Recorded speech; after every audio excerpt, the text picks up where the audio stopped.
سلاوی کۆییانەتان لێبێ ئازیزان کوون باشن ڕەنگینم خۆشحاڵم لە پرۆگرامی پێشڕەوان هاتمەوە خزمەتتان. مێژووی خەباتمان درەوشاوەیە و پڕە لە هەوڵدانی خۆنەویستانە بۆ گەل و نیشتیمان. ژنانی شاخ و شاریش پشکی شێریان لەو درەوشاوەیەدا بەرکەوتووە. حەلاوەخان لە بەرگ و کڕۆکی ژنێتیدا بارتەقای پیاوان ماندوو بووە و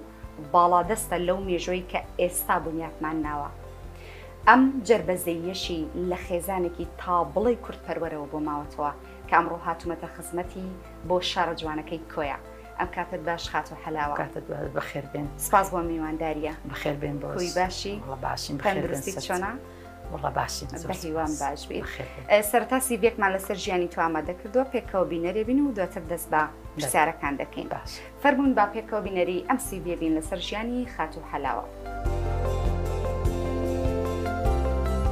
حەلاوە قادر حەمەد لە ساڵی 1950 لە شاری کۆیە لە خێزانێکی کورتپەروەر لەدایک بووە. لە ساڵی 1963 پەیوەندی با قوتابیانەوە کردو و لە ساڵی 1966 هاوسەرگیری کردو و لە ساڵی 1960 بۆ تا کارگەڕ یەکێتی ژنان تا ساڵی 1970. هاوشانی هاوسەرەکەی با بەردەوامی کاری سیاسەتی کردووە تا ساڵی 1970. پاشان بۆ تا لە پرسراوی ڕێکخراوی ژنان لە شاری کۆیە بۆ ماوەی 4 ساڵ.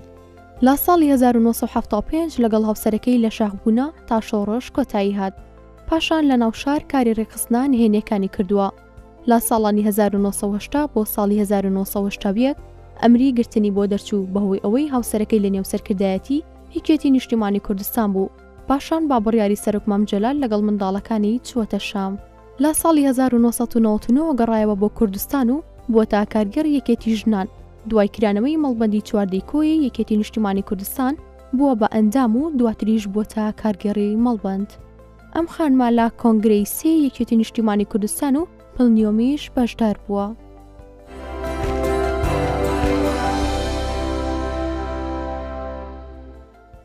دووبارە سڵاوتان لێبێت ئازیزانم. هەروەکو لە سیڤیەکە شابینیمان خاتو حەلاوەخان کە ناسراو بە حەلاوەخان ژنی وەکو ژنی شار و شاخ لە هەمان کاتە وەکو سیاسەتمەدار و پۆستی کارگێڕی مەڵبەندی کۆیە یەکێتی نیشتیمانی کوردستانیشی وەرگرتووە لە ئێستا ئەو پۆستەی هەیە وەکو خانمێکی سەرکەوتوو کە ڕۆژگارێک خەباتی کردووە ڕۆژگارێک خزمەتی باگەل و نیشتیمان کردووە. ئێستا ئەمڕۆ ئێمە لە خزمەتی ئەو داین و خزمەت بەو مادووبوونەی چەند ساڵی دەکەین. دووبارە سڵاوت لێبێ حەلاوە. سەرەتا لەوە دەست پێکەین لە ئێستا بەچێوە سەرقاڵی دەزانینکەوە ماوەیەک لە دەرەوەی ماوەیەک لە شاری کۆیە. وڵام من بە زۆری لێرەمە جارجار بۆ دکتۆربی بۆ شتێک بی ئەچمەوە بۆ سوید لەبەروێ مناڵەکانم لەوەیە دەنا بۆچی کەش دەوام دەکەم دەسمە مەڵبەند بوو لە ماڵەوە ئیش و کار بۆ مەشغوڵی بە ئیش و کارەکانی خۆتەوە زۆر باشە کە ئەچیتە دەرەوە هیچ چالاکیە کارێکی بڵێن پەیوەست بە خۆتت هەیە یاخود چۆن یعنی هۆکاری سەردانیکردن بۆ دەرەوە ماوەی جارێک بۆ چێگەڕێتەوە کە دەچین بۆ دەروی وڵات لەوێن دەری ئەگەر هەر ئیشێک هەبی هەر ئیشتێک هەبی بۆ ئێمە ئامادەین جێبەجێ بکەین هەرچی پێویست پێمان بکرێت دەیکەین بۆ ئەوەی تەبان بۆ کورد و بۆ کوردستان و بۆ خۆمان بەڵێ دەست خۆش بێتەوەکەمان. خاتو حەلاوە ناسراوی بە یا حەلاوە لە کۆیە ئەمە یعنی هیچ چیرۆکێکی لە پشتەوەیە بۆچی بەو ناوە ناسراوی؟ ئێمە خوشتی گەورە یەکچێکە تۆزێ لە خۆت گەورەتر بی ئێمە وەکو کۆی پێی دەرێن یایە. ئەو جا مەسەلەن کە یەکە ناوی ئەوە بیتن مەسەلەن من هەر زۆر پێم خۆشە ئەو نازناوە بزر نەبیتن ئیکۆیە لەبەرەوەی پێم خۆشەکە یعنی وەکو ڕێزێک وەکو گەورەیەک سەروەرێک زۆر باشە. حەلاوەخان من ئێستا وەکو خانمێکی سەرکەوتوو وەکو ژنێکی شار و شاخەتوان بە دیاریکراوی کە لە قەڵغانەکە شار بەو شێوەی نووسیومە بەسەر ئەەکەمەوە خانمێکی ماندوو خانمێکی شۆڕژگەڕ چۆن بوویتە هەڵگری نازناوی ژنی شار و شاخ؟ من هەر لە سەرەتای منداریمەوە خۆم هەر یعنی هیچ و کارم کردێ لە ناو سیاست منداڵ بوویم لە قوتابخانە لە زۆر فعالیاتەکانی مەسەلەن وەکو نەورۆز و وەکو ئەو شتێکی کە ئەوە هەبوو بەشداریم کردو بە حکمی وی من لە عائیلەتی نیشتمان پەروەەر بوویم کە باوکە و دایکم مەسەرەن ئەوان شوعی بووین بەس من مناڵ بووم هەر حەزم دەکرد کە لەگەر ینی ئەوەی خولیای کورداتیم هەبوو ینی حەزم دەکرد پێی لەبەرەوەی مناڵ بووم پێیان دەگوتم کچێکە بوو ناوی نیشتمان بوو دەگوت دەبی مانجە 50 دیناری بدەی ئەو کاتە منش باوکم نەیدەدامە دەگو ئەتو ئەم شوعیمە تو لۆ لەگەروانی ئەجا ڕۆژانەی دەدامێ خرجم نەدەکرد کۆم دەکردەوە دەمکردە 50 دینار مانگانە دەمدا بە نیشتمانی باشە ئەم حەزت لە منداڵیەوە بۆ تێکەڵبوون بە سیاست هۆکارەکەی بوو چی بوو یعنی هەر سروشتی بوو لا ئیرادی بوو یاخود بۆ بنەماڵەکەت گەڕێت وڵی نەکار بۆم بنەماڵەکەم هەر بۆ کورد بوو من هەر زۆر حەزم بە کوردایەتی دەکرد و هەلو لە مناڵیەوە زۆر تێکەڵا بوویم مەسەرەن لە شەستەکان لە 1962 ئەمن لە قوتابیان بووم کارم دەکرد مەسەرەن لە فعالیاتەکان زۆر داخل دەبووین کە دەمان کرد سەرمان مامۆستا جەعفەر بۆ نمونە زۆر یارمەتی دەداین ئەو پێی دەکردین و مامۆستا باکووری مۆسیقەکەی لێ دەدا ئەویش نەشیدەکانی پێدەگوتین شایمان دەکرد ئەو زۆر یعنی حەزمان دەکرد بە وەزعی کە تێدا بوون کە بۆ کورد بوو زۆر درما پێخۆش بەڵێ زۆر باشە حەلاوە خاندووە ئەوەی کە تو چیتە نێو ڕیزەکانی یەکێتی نیشتیمانی کوردستانەوە کە ئاماستان ئەو بووکە ئەم گەل و نیشتیمانە ئەم کۆمەڵگای کوردی ڕزگار بکەن لە ژێردەستی ڕژێمی فاشیست یەکێک لەو چالاکیانی کە ئەو کاتە لە یەکێتی نیشتیمانی کوردستان ئەنجامت داوە هەتاوەکو ئێستا جێی دەستت تیا دیار بوو بێت چی شتێک بووە من هەر لە پێشەوە کە یەکێتی لە 76ەوە کە دروست بوو طبعا من لەگەر هاوسەرەکەم لە ناو شار بەداخلی کارم دەکرد تا 79 هاوسەرەکەم کە دەرچوو ئەو ڕۆژ چوو بۆ چیای بۆ شاخ من مامەوە لە ناو شار یعنی هەرچی ئیش و کارەکانی ناو شار بۆ من دەمکرد بەڵام ئەو کاتە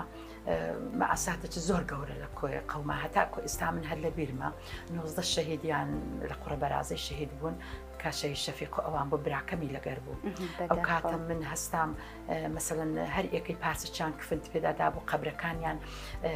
جودانە دەکردەوە قۆڵ بۆ هەمویان بخەنە ناو چاڵەچی بەس ئێمە زۆر محاولەمان کرد و کرمانە مزاهرە و کرمان ئەو شتە و من لە پێشەوە دەڕۆیشتم بەئی شەهیدان و بە بژیەکێتی نیشتمانی کوردستان ئەوە وەڵحاصڵ لێمان ستاندنەوە یعنی دابەشمان کرد قەبرەکان جودامان کردەوە ئەو کاتەوا بوو من کفنم هینا بۆ براکەم فەرهادی نافعاقی ئێستامایە گوتم لە بازاری کەس کفنی نەدەداینە دەترسان بەس ئەو چوو هینای لە بۆ کفنمان کرد لەوێ زۆر خەڵکیش هاوکاری کردین لەوێ داوی خامیندا دەدڕی بە دەرزەکەی پێوەم دەدروی و لەولای هەتا برمانە ناو گۆڕەکەی بە ئەی شەهیدان و بە بژیەکێتی و بژی مام جەلال و یعنی ئەو شتانەمان دەکرد بەس من ئێمە کە لە ناو یەکێتی بوون لە باڵەکەی بزوتنەوەی سۆشیالیستی کوردستان بوو لە باڵی شەید عەسکەری و عەلی عەسکەری و دکتۆر خالید و شێخ حوسێن ئەمن لەگەر ئەوان بوونیان یەکێتی سێ باڵ بوو ئەو کاتە کۆمەڵە و خەتی گشتی و بزوتنەوە بوو ئێمە لە باڵی بزوتنەوەکەی بوون کە ئەو کارەمان دەکرد هەتا ئەو کاتە یعنی هەتاکو ئێستا ئەو لە حەزم قەت لەبیر ناچێت بۆ شەوێ مدیر ئەمن بە ئەوەی کردم منی گرت جیران لە بردنیانە دائیرەی ئەمە لەوێت تۆ هەندێک زۆر عەزابیاندا وتیان تۆ برای خۆت کفن کردیە مێردت پێشمەرگە یعنی ساب و یعنی لەسەر ئەوەش ئەو کاتە محاسبەکردن هەبوو محاسبە هەبوو طبعاً ئەرێ وەڵا من زۆر عزیەتم خوارد بەڵام هەموو شاری کۆ لە سەر قەبران بوو هاتە دەرێ وەکو مزاحەتی زۆر گەورە بوو یعنی نەش دەگریام هەتا وابوو لە خەستەخانەی جاریشان بورامەوە لە خەم یعنی لە عەژمەتان نەدەگریام لە عەژمەتان بورامەوە یعنی زۆر عزیەتمان خوارد ئەو ڕۆژ باشە ئەو کاتێک کە ئەوە یعنی ئێوەیان بەگرتندا ئێوە لەو کاتەیە زەحمەتێکی زۆر بەسەرتانە هات لە ئەم ناڕەحەتێکی زۆر ڕوبەڕووتان ئەبووە چی شتێک وای کرد کە ئێوە بەرگە بگرن بیرتان لە چی ئەکردەوە چۆن توانیتان بەرگە ئەو سەختیە بگرن ئێمە هەر دائیمە کوردایەتیمان لە مەشتی هەر دەمانگۆ کوردستان ڕزگاربی کوردستان ئازادبی یعنی هەتاکەی ئێمە ژێردەستەوی هەتاکەی دژمن ئاوا لە ئێمە بکات یعنی زۆر یعنی هەوڵی ئێوە ئەوە بوو کەوا ئەم کوردستانە ڕزگار بکەن بە هەر شێوە ئێستا کە ئەوڕۆ دەیبینین ئەو ئازادیە ئەزانی چەند خۆشە یعنی زۆر هەتا پێمان بکرێتن دەبی ئەمە ئەو ئازادی بپارێز باشەم ئازادی کوردستان کە ئێستا لە سایی جەنابتانەوە کە لە سایی کۆمەڵی ژنی شۆڕژگەر و پیاوانی شۆڕژگەر ئەم ئازادیە بەدەست هاتووە هیچ ئاسوودەیەکی بە ئێوەی بەخشیوە کە ئەو سیاسەتان لە پێناوی کردووە ئێمە مەسەلەن ئێستا زۆر ئاسوودەینە ئەمە کە لە وڵاتی دانیشتین من لە کە ڕۆیشتم لە ناوزەنگ بووم من ساڵی هەشتاویەک ئەمریقا بزیم دەرچوو چوینە توژەڵە و ناوزەنگ لەوێن دەرێبوون پاشی بەڕێز مام زەلال گوتی ئەو منداڵانە وردن 5 مناڵی کچکەمە بوون کە بابیان ڕۆژ دووجیان بم بەیەک کچکەکەیان ئەدی من ئەمەیان ناردە ئێرانێ لە تارانێ بوون فترەی دوای چوینە سووریای دوای لە تارانێ هاوسەرەکەم گیرا و کاتەم ئەندای مەکتەبی سیاسی بوو بینی یەکێتی و ئێران تێکچوو ئەو تقریبا 6 مانگ تقریبا گیرا لەوێن دەرە سزن بوو من چوومە سووریا لە سووریای مامەوە ئەو کاتە ئەو عائیلانە هەموو لەوێن دەرە من وەکو ماری شەغداری وەکو مارشەی دکتۆر خالید دکتۆر فؤادی ئەوە ڕحمەتی کاک عەبدوڕەزاق فەیلی هەموو لەوێ بوون زۆر خەمی منیان بوو بەڵام بە منیشیان نەدەگوت ئەوە هاوسەرەکە گیرایە دەیانگۆ ئەو مناڵانە دەسەراتیان نێت چ بکەن هەتا بە ئەخیری زانیم دوای هەکە بەر بوو طبعا ئەو نەهاتەوە کن مەگوتی ئەی بە من بێمە لای ماڕ مناڵم بە ئەو چۆ کوردستان من لەوێ ماینەوە هەتا تقریبا نزیک 8 ساڵ پاشی 8 ساڵ لەگەر هاوسەرەکەم یەکدیمان دیتەوە واتە بەهۆی شۆڕش بەرێ ئەو هامان لێ هات بەڵام کاتی مفاوەزاتەکەی 1970 من زۆر عەزابم ئەو کاتە دیت لەبەرەوەی وەزعی مادیمان زۆر خراپ بوو دکتۆر فؤاد و شەغدار و ئەوانە ڕۆیشتن ئێمە ماینەوە لەوێ یعنی یارمەتیمان نەدەگەیشتێ وەزعمان زۆر خراپ بوو بەڵام پاشی خوا دەرکی کردەوە دی هەمویان هاتن کاک دکتۆر کاک عمەر دەبابە هات عمەری سید عەلی بوو عمەر شێخموس بوو ئەوانە هاتن لەوێن دەرگەکەیان کردەوە دووبارە لەگەر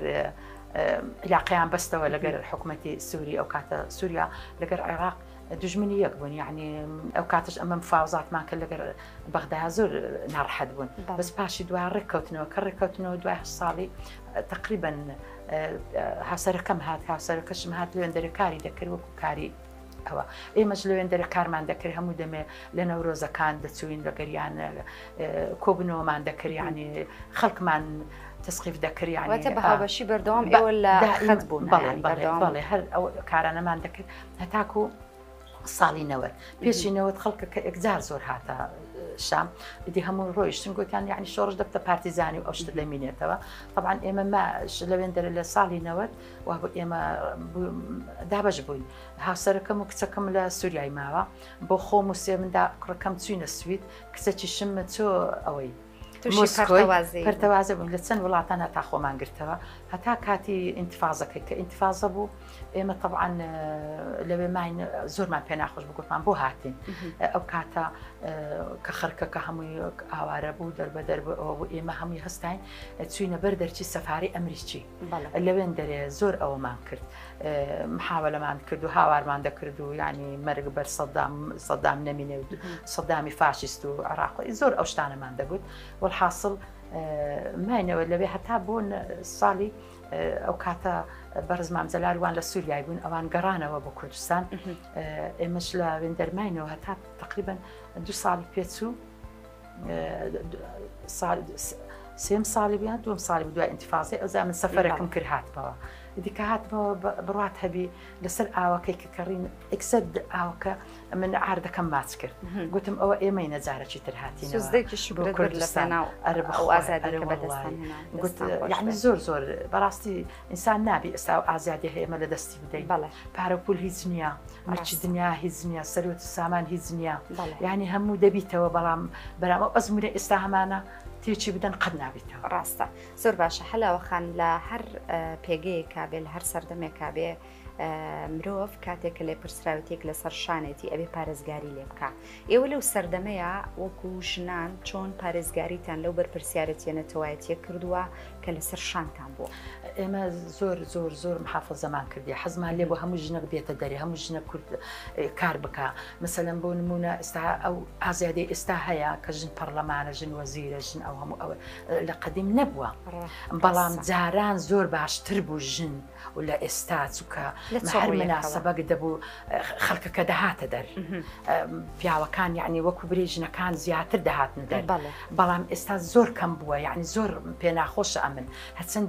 یعنی تەشجیعی خەڵک دەکەم ئەم کەم بوونەوەیە بۆچی ئەگەڕێتەوە لە کاتێکە کە پێشووتر کۆمەلگا داخراوتر بوو بەڵام ژنان زیاتر لە نێو سیاسەت و لە چالاکی قورسەکانە زیاتر وە دەرئەکەوتن بەڵام ئێستا لەگەڵەوەی کە ئازادیەکە فراهەم بووە بەڵام کەمتر ژنان دەزانی ئەو ئازادی ئەوەی هەیە ئێستا خەرکەکە بەغەڵەت وەری دەگری بە شێوازێکی یعنی بە شێوازەی دی وەری دەگری نارێ ئێستا ئەو ئازادی هەیە ئازادی باشە ژن پێشکەوتوی یعنی بە معنا ڕاستەقینەکەی وەری ناگرن بە شێوازێکتر بەلاڕێ بەرێ زۆر باشە خات و حەلاوە لەو سەردەمای تۆ لە ڕەخستنی هێنەکان بوویت سەختترین کارێک قورسترین کارێک کە ئەنجامت دابێ هەتاوەکو ئێستا ینی لەو سەردەم و ئێستاش دەرونتی ماندوو کردبێ چی شتێک بووە من مارێ باوکم ماڵە داکم ئەوە بوو یعنی مەکۆی پێشمەرگەی بوو بە شەو پێشمەرگە دەهات لە خوارێش ژوورێکیان هەبوو لە خوارێ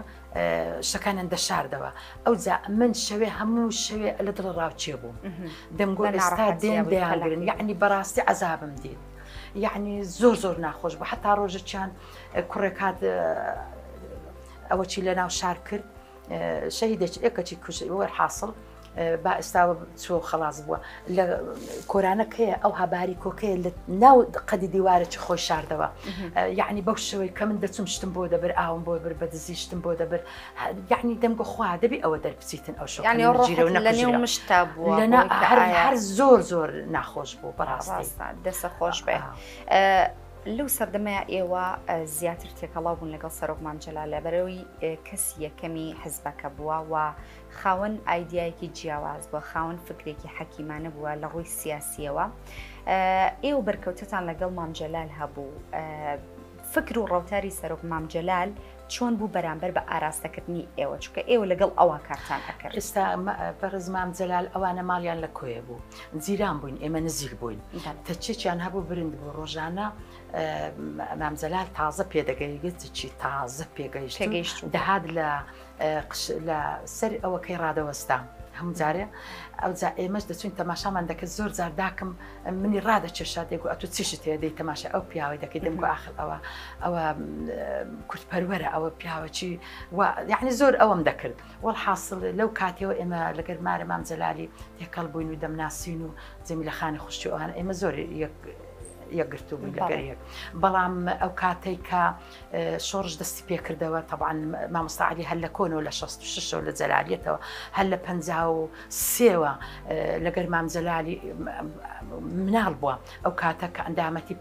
ئەندامی دایکە کە بوویتە پارتیکە ئەو کاتە دێگۆ پێم گوتە من 8 ساڵ نیمە تۆن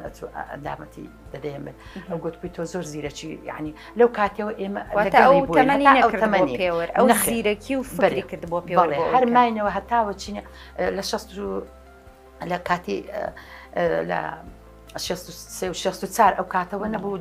دوو ئەوە کە جیابوونەوە جەلال و مەلای پێدا بوو یعنی ئێمە هەر لە باڵەکەی مام جەلالی بوو ماوە پیاوەکەشمە ئێمە شەروە لە 66ەوە کە من شوم کردووە هەر لە گەریان بووین طبعاً مام جەلالمان هەر ناسیوە و هەردیوە و زۆر یارمەتی ئێمەی داوە یعنی هەرچی ویست بیتمان بۆی کردوین بەس ئەگەر لە خۆمان داوامان نەکردبی دنا مەسەلەن کە من هاتمەوەگیریکی باشتان کە من هاتمەوە مەسەلەن یەکەم جارم بەمنی گۆ خاتون بەخێر بێەوە ئەستاوە شاهدم هەیە کە لەگەرم بووە گوتی چ دەوێت چ گوتم وڵا هیچم ناگوتی باشە من دێمە کۆیە تۆ داوت بەلەکن ئێمە منش کە هاتمە کۆیە طبعاً لە پاڵاز بوو ئیدی لەوێن دەرێن و ڕۆی لەگەر ئەو هاوسەرەکەم و ئەمە خەڵکەکی زۆر بوو داوت بووین لە ناو زەنجش ئەو کاتی کە چوومە دەڵێ دیسانە چینە مام جەلال هەر هێروخان هاتەکنمان چکە ئێمە لەسەر وراقی ئەو کاتە ڕۆیشین مناڵەکانم پێ بوو کچەکیانم ئێستا دکتۆرە بێخاڵ لەگەر کچەکەی دیشمە دکتۆرە ئەوەکەی پێراوەکی بەر ببووە لە سەر وراغەکەی پێی نەبوو ئەمەش نەمان دەوێرا ڕاوەسیین بگەڕێنەوە دەمانگۆ ئێستا تۆپمان پێوە دەنێن ینی کە چوین لە هێروخان هاتەکردمان گوتی لۆ پەڕۆدە لە لاقی بەستیان لە ئیکچەکەت ئەمیش گوتمەڵە ئەوە پێراوەکمان لەسەر وراغەکە لێکەوتی هەر ئەوە لۆیە تالاقی لە ئاردی ئەوە نەبیتن وڵا پێراوەکەی خۆی داکەند بێخاڵی کچم لەبەری کرد نردی سەردەشتێت زرچی لە بۆ هینان ئێستا ئەو زرکانێک کە لەبەریانە ئەوە دادەهێرە لۆی هینان لۆی بەدروندا ئەوجا چوو کوڕەکەچی لەکن بوو ناوی پێمان دەگوت جوزە ناوی ڕزگار بوو بەس کوڕێکی زۆر باش بوو شەهید بوو هەزار ڕەحمەتی لێبی گوتی جوزە بڕۆ ئەو پێراوەکەم لە تاقوکەچی ئەو هەڵەمان هەبوو لە ژوورەکان کردبوومان گوتی بۆم بینە ئەو لە تووشەڵی تەوان گوتی بۆم بینە پێراوەکەی بوو هینە پێراوەکەی خۆیدا گوتی وڵا قاچت وەکو قاچی منە بەبێ خاڵی یعنی ئەو هالا ئەمە لەگەڵیان زۆر واتە هاوشانی سەرۆک مام جەلال لە هەمان کاتە خاتوهێرە و هاوکارێکی باشی ئێوە دڵنەوەیکەرێکی باشی ئێوە زۆر باشە دێڕێک یاخود سیاسەتێک یاخود ئامۆژگارەیەکی سەرۆک مام جەلال بۆ ئێوە کە تاوکو ئێستاش لە بیرتان نەچوو بێتەوە لەسەر ئەو وتەی ئەو بەردەوام بوو بێتن چی شتێک بووە؟ وڵی ئەمە ینی ئەو هاوکاریمێکی دەهاتیتە سەردانی کردین مەسەن لە تووژەڵی ڕۆژێکیان خانومان دەکرد ئێمە شەموو لە ناوقڕی بووین هەتا ئێرکانە قڕەکەمان دەچێشا ئیشمان دەکرد بەرز مام جەلال ئەو های کردگوتی ئەجا کاک فەرەیدون و کەمال خۆشناوە ئەوە جەماعەتی لەگەر بۆ گوتی ئێوە کومەڵەن کاتی هەنگۆتی تەماشاکە ئەوانە کاتی بەڕاستینە تەماشای خۆتان کەن و تەماشاوانەکە بەخۆ بە مناڵە ئەو لە ناو قڕنە ژور دروست دەکەن ینی ئەو ڕۆژن زۆر لەبیر ناچیتن ینی زۆر زۆر ینی خەڵکی جاران چنێ لە ناو خانوویکی قوڕا بوو بەڵام زۆر زۆر بەختەوەر و ئاسوانی ئێساوە کە ئێستا هەمووی لە ڤێلا و لە خانوویکی زۆر زۆر خۆشایە بەڵام دڵەکان خۆش و بەختەوەر خۆش نییە ڕاستە. زۆر باشە مام جەلال لەو سەردەمەیە بە هەر لەو باسە بمێنینەوە چۆن هاوکاری ژنانی کردووە لە هەر شوێنێکا کە ژنێک تووشی گرفتێک ناڕەحەتێک بوو بێ مام جەلال چۆن بۆتە فریاد ڕست بووی چۆن هاوکاری کردووە؟ مام جەلال هەر لە زمانی لاویەتیەوە مام جەلال هەر دائیمە یارمەتی ژنی داوە دائیمە حەزی کردو ژن پێشکەوی دائیمە حەزی کردە ژن سەرکەوتوو بی و لە پێشەوە بی و کار بکا و ئیش بکە یعنی یارمەتی زۆری ژنانی داوە یعنی ئەو ژنانە کە ئێستا ئەو هاتووینە پێشێ و کە بووینە ئەو بووینەوە زیر و پەرلەمان و ئەوشتا یعنی هەمووی بە هیممەت و بە ئەوەی مام جەلالی بووە. زۆر باشە حەلاوەخان ئەوترێ کۆیی و خۆی ئەم قسەی بە بەردەوامی ئەوترێتەوە ئەنجا بۆ ئێمە کەرکووکی نامۆیە حەزەکەین بزانین کە ئەم دوو قسەیە بۆچی وتراوە؟ ئێمە لە خۆمان لە ناوخۆمان یەکگرتووینە وە بچینە لە دەرەوە و لە دەرەوەی وڵاتیش هەر یەکگرتووینە سێن بڕۆ لە هەر شوێنێک دەچین کە دەرێ ئەوە کۆیە لە دوورەوە لە بۆ دێتن و چت بێ بۆ دەکا و یعنی زۆر خۆشە ینی ئەو باشە ئەمە چیرۆکێکی هەیە ئەم یەکگرتوویە بۆچی ئەگەڕێتەوە؟ هەر لە زمانی زۆر هەر لە کۆنەوە ئێمە یعنی شارێکی نیشتمان پەروەر بە شارێکی کورد پەروەر بووە شاری شاعیرانە شاری نیشتمان پەروەرانە بڕۆ تەماشاکە چەند شاعری بەناوبانگ و ئەوە لە کۆی هەرکەوتەوە مەسەرن تەماشای دڵداری شاعیر کە ئەی ڕەقیبی دانا تەماشای حاجی قادری کۆی بکە کە کۆی کردیتە پایتەخت یعنی دەرێ خوایە هەڵی کەی لە دەوران بەیداغی کوردی لە مابینی کە کۆن و هەیبە سوڵتان یعنی زۆر ئەوەی کردیە دوا خالید دلێر ئەوە پێشمەرگەی بە هەڵمەتی دانایە یعنی کۆی بەڕاستی هەر لە کۆنەوە لە زمانی حەماغەشەوە حەماغی تەماشاکە عالم هەمووی لە فەقیریەکەی لە گرانیەکەی نەهێشتە لە هەموو لە ئەنحای عالم هاتیە لێروکانە نانیان خواردە و نانی داڵێ زۆر باشە دەستکەوتێک کە هەموو کات حەلاوەخان شانازی پێوە بکات چی شتێک بووە؟ دەستکەوتیمە ئەو دەستکەوتەیە کە ئێستا تێداینە ئەو دەستکەوتەیە کە بۆ ڕزگارکردنی کورد کە ئێمە ئێستا دەبین کوردستان وە ئازادە ئەو ئێمە زۆر زۆر شانازی پێوە دەکەین زۆر دڵمان پێخۆشە. زۆر باشە لەو سەردەمەیە خات و حەلاوە ینی هەموو کەسێک کە هەنگاو بۆ شتێک ئەنی ئامانجێکی هەیە شتێک ئەکاتە دروشم لە ژیانیا دروشمی سەرەکی ئێوە لەو سەردەمەیە چی بۆ کە هەموو ئامانجێکتان ڕزگارکردنی کوردستان بوو دروشمی سەرەکی ئێوە چی بوو؟ ئێستا ئێبە هەردەرێن ئەو وڵاتە بپارێزرێ هەتا خەڵکەکە تێچی نەداچکە ئەو ئامانجێکمان هەبووە کە ئەو کوردستانەمان ڕزگار کردێ بە خوێن بە خوێنی شەهیدان بە ئەنفال بە چمیا باران بە هەموو نوعێک ئێمە ئەوەمان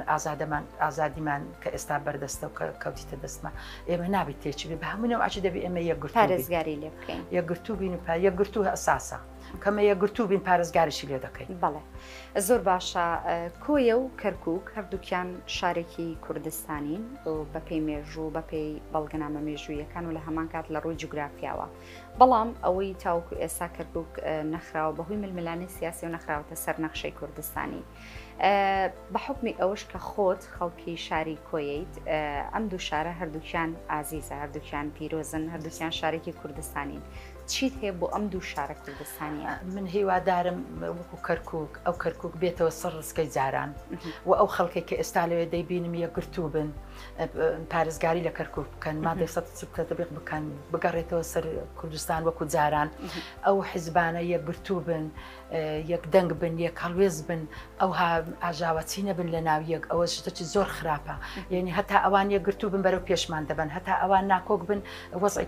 کەرکووک خراتر دەبێت هیوادارم یەکگرتوو بن و وەزعی کەرکووچێ زۆر بەرەو پێش ببن و وەکو جاران بکەوێتەوە سەر ڕێسکەی خۆی بۆ شاری خۆمان من ئێروکانە ئاواتە خوازم شاری کۆیە شارێکە شاری نیشتمان پەروەرە شاری شاعیرانە پایتەختی کوردایەتێ بەڕاستی هیوادارم وەک خۆی ببینێ ئاوڕەچش لە شاری کۆیە بدەنەوە کە کۆیە ئێستا لە مەعبەینی ئەو دوو ئیدارەی تێچووە 5 مەعمەلی لێ بۆ ئێستا مەعمەلێکی لێ نییە ئەو هەموو خەڵکە هەروە خەڵکەکە هێزری دەکات لە کۆیە یعنی وە بگرێت کۆیە ئەوە بەجێ دێرن لەبەر ئەو وەزعی هیوادارم ئاوری لێ بدەنەوە چکە کۆیەکی بەڕاستی شاری شەهیدانە ئەو هەموو شەهیدەماندا هەموو ئەنفالەمان هەیە هەموو سزن و دەربەدەری و یعنی نەهامەتی و هەمووی ئەمە هەر لەبەر ئەو کوردایەتی و لەبەر ڕاستە لە پێنا و خاکوونەتەوەی نیشتمان ئەوەمان ڕاستە هەلاوە خان ئێوە هەروکو خۆت باست کرد نەهامەتی زۆرتان بەسەرا هاتووە وەکو خانمیش کە لەو سەردەمەیە قورس بوو زەحمەت بوو کە تۆ تێکەڵی ڕەخسنەنی هێنەکان تێکەڵی حیزبایەتی تێکەڵی سیاست بی بەرامبەر بە کام ڕژێمیش ڕژەمێک کە بەردەوام دەستی بەسەر کووردا هەبووە ئەمە چی فێری ئێوە کرد؟ ئێمە ئێستا ئەو ڕژێمی بەعز یعنی چی خراپە لەگەر ئێمەی کرد یعنی ئێمە کە لە ناو شار ئەوها بەو نەوعی کارمان دەکرد یعنی بۆچی بۆ ئەو ئازادی ئەوڕۆکە بەرام زۆر تەسیری هەبوو یعنی خەڵکیش هەبوو مەسەلەن خراپ بوو مەسەلەن کورد بوو دەدیت ئێمەی بەگردەدا کورد بوو یعنی قسەی ئەوەی لەسەر دەکردین بەڵام ئێستا کە دەبینن ئەو ئازادی هەیە هەموو شتێکمان لەبیرچێتەوە هەموو ناڕەحەتێکمان لەبیرچێتەوە هەموو نەهامەتێکمان لەبیرچێتەوە هیوادارم هەتا سەربی باشە هەلاوەخان بە هەتاوکو ئێستا هەر باسی نەهامەتی و قوربانیدان و باسی چالاکیەکانتمان کرد لە ژیانی سیاسی خۆتا لەو هەموو ناڕەحەتی کە بەسەر هات بەدر لە نەهامەتیەکان هیچ یادەوریەکی خۆشەیە کە بۆمانی بگێڕیتەوە؟ ئەوە ئێمە یەکەم جار کە بەیان 11 ئازاریدا نەهامەتێکی زۆر ناخۆش بوو چکە ئێمە جەلالی بووین شەوێ هاوسەرەکەم گیرە هەموو نەورۆز دەکرا عالم هەموو چوو بە نەورۆزی ئێمە نەچوین دەیانگوت ئێوە جەلالین ئەمە هەر لە ژوورەوەمان تاکو نەورۆستەوە بوو ئەوجا هاوسەرەکەم بەربوو لەگە جەماعەتەچی بوون بەڵام هەکەر ئەوان هەستان بەڕێزمان جەلال لە بەغدایە کە ئەو کاتە یەک بوونەوە لەگەر هەردوو باڵەکە کەوتنەوە گەریەک پیاوەکەی من نوێنەر بوو لەوێن دەرێت زۆرم پێخۆش بوو یعنی کە ڕێککەوتنەوە کە هاتەوە ئیدی من بوومە مەسئولی بەرپرسی ژنان ئافرەتان لە کۆی و کاتە ئافرەتان هەبوو زۆر خۆش بوو هەتا بە ئەوەی هەتا ساڵی هەفتا یەکە دیسانە چینە شۆڕش دەستی پێکردەوە کە ئەوە کە نەبوو بەس ئەو کاتە من دڵم زۆر خۆش بوو ئەو ڕێککەوتنە زۆرم پێخۆش بوو ئاسوودەی و دڵخۆشکردنی هیچ کە ئەو جا ناگیرێن و هیچ کە ئەولا نامان لەلایەکی حکومە دەیگرت باشە هەلاوەخان هەر سیاسیەک بەدەر لە بڵێن پیاوان ژنان بە تایبەتی چکەم بەرنامەکە ئێمە ژنانەیە تا چەند گرنگە کە خانمانی وەکو ئێوە بیرەوەریەکانی خۆیان نەهامەتیەکانی خۆیان بنووسنەوە و تۆ لە ئێستا هیچ بەنیازی ئەوە هی کە بیرەوەریەکان هەڵێکانی ژیانی خۆت بەڵێ من ئێستا ئەوە کتابەکەم بەدەستەوەیە ینی تاکو ئێستا هەر لەسەر لاپەڕەیە ینی ئەوە دەکەم ئەوە زۆر لە مێژە خەریکم واتە بەنیاز هەتا تەواوی دەکەم بەڵێ بەنیازم ئیشاڵڵە هەر لە منداڵیەوە کە چم بەسەر هاتێ و چیمان کردێ و چمان نەکردێ هەر هەموویم داناوەکە ئیشاڵڵە ئینشاڵڵاگەر لە چاپدا دەکەم کەوا بۆ ئێمەش نوسخەیەک دابنێ ئیشاڵڵە هەمیشە سەرکەوتوبی لە کۆتاییە بەرەو کۆتایی ئەچین پێم خۆشەوەکو خانمێکی سەرکەوتوو خانمێکی شۆڕژگێر خەباتکار بووتە هۆی ئەوەی کە ئازادی ئەم گەل و نیشتیمان و خاکە بەدەست بهێنین ئێمە ڕێنماییت بۆ خانمان چییە بەگشتی ئامۆژگاری تۆکو خانمێکی سەرکەوتوو پێویستە چی بکەن بۆ هەوڵدان بەرەو ئامانجەکانی خۆیان هیوادارم ئەو هەموو دەمێک هەروان گوتی هەرواش دەرێت هیوادارن ژنان بەرەو پێشەوە بچن ژنان هیچکەوە وا لە پشتەوە نەبن یعنی ئێمە چمان کەمترە لە پیاوان یعنی خۆ پیاو نامانخوا ئەگەر ئێمە کارمان کرد لەگەر پیاوان يعني بەڕاستی پێویستە خەڵک نەترسێ ینی ئەگەر ئەتو نەترسایی طبعاً هەموو هەر ئامانجەکی هەربی هەر شتێکت هەبی بۆ دێتە دی هیوادارم ژن سەرکەوتوو بی پێشکەوتوو بن هیوادارم یەکگرتوو بن لە هەموو ناحیەکەوە هیوادارم چیتر ئەو نەهامەتێک کە دیومانە لەمە دوانەی بینین بەخێر بێ سەر چاوان زۆر خۆشحاڵ بووم کە لەگەڵ ستافەکەم هاتینە خزمەتی تۆ چەند ساڵە خزمەتی ئەم گەل و نیشتیمانەوە کۆمەڵگایە ئەەکەی خزمەتی ئێمە ژنانت کردووە چکە بوویتەتە نمونەیە کە ئێمە خانمان چاو لە جەنابەت بکەین وکو خانمێکی سەرکەوت و سپاس بۆ ئەم میوانداریە بۆ ئەم دەرفەتە لە پای بەشداربوونت لە پرۆگرامەکە قەڵغانێکی ڕێزلێنانی تایبەت بە پرۆگرامی پێشڕەوان بۆ جەنابەت ئامادە کراوە ئومێدەکەمکەوە بەدڵت بێ زۆر سپاس دەستەکانت خۆش بێ زۆر جوانە ئومێدەکەم بەدڵت بێ زۆر سپاس دەستەکان زۆر لەوە زیاتر بەخێر بێن بەخێر بێن سەر چاو زۆر سپاس ئەمە کۆتایی یاسای پرۆگرامەکەیە کە تێنووسی پرۆگرامی پێشڕەوانە تایبەت بە خۆمە ئەمە دەستنووسی هەموو خانمانی تیا ئەنووسینەوە تۆش وەکو خانمێکی سەرکەوتووە توانین دەستنووسی خۆت بەجێ بهێڵی کە بەمە کۆتایی پێ ئەهێنین سەبارەت بە بڕێوەچوونی بەرنامەکە بێ لەسەر شێوازی ئەزمموی من کە تازە دەستم بەم بەرنمەیە کردووە یاخود سەبارەت بەوەی کە چێ بە شایستە ئەزانی لە پرۆگرامەکانی دیکەیە هاوشێوەی خۆت لەسەر و کورسێ دانیشێ و من بەسەری بکەمەوە توانی دەستنووسی خۆت هەر ئێستا لە کتێبەیە بەجێبهێڵینم بەڵێ خۆشەویستان بە تێنووسی پرۆگرامی پێشڕەوان کۆتایی پێ ئەهێنین پرۆگرامی ئەم جارم لە شاری کۆیە بوو ئومێدەکەم کەوا توانی بێتم بەم چەند ساتە لەگەڵ هاوکارانم خزمەتی ئەم خانمەمان کرد بێ کە چەند ساڵ ئەم خانمە وەکو سیاسەتمەدارێک وەکو ژنێکی شار و شاخ کە پلەیەکشی هەیە پلەیەکی حزبی خزمەتی بەم گەل و نیشتیمانە کردووە لە سایی ئەمانەوە ئێمە توانیمانە ئێستا بە ئازادانە بسوڕێنەوە و ئەم ئازادیە بەدەست بهێنین تا پرۆگرامێکی تر و بەسەرکردنەوەی خانمێکی دیکە لە بوارێکی دیکەیە بەخواتی گەورەتانە سپێرم خواتان لەگەڵ